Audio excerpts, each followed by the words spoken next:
Hello and welcome back to A Course in Miracles, Workbook, Lesson 105. Today's lesson is God's peace and joy are mine.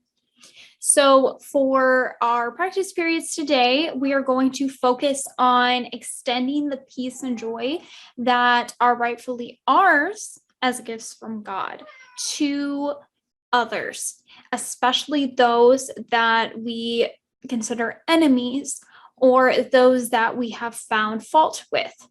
So for our periods, we are going to focus on these individuals that we can think of and then say to them, my brother, peace and joy I offer you, that I may have God's peace and joy as mine, because only through everyone embracing and being worthy of the peace and joy are we able to take on that peace and joy ourselves.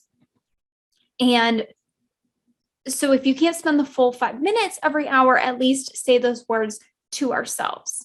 And for the rest of the 5 minutes, we are just focused on that feeling of taking in that peace and joy again.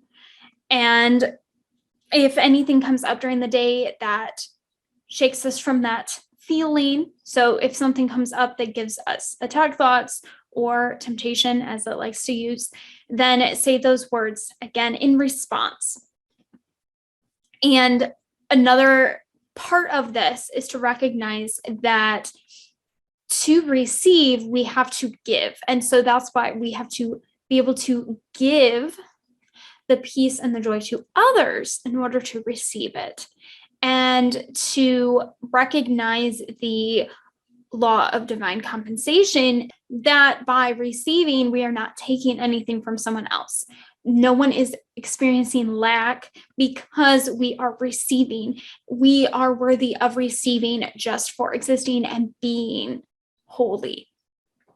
As it says, true giving is creation. It extends the limitless to the unlimited.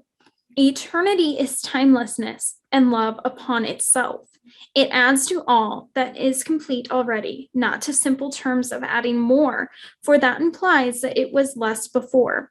It adds by letting what cannot contain itself fulfill its aim of giving everything it has away, securing it forever for himself.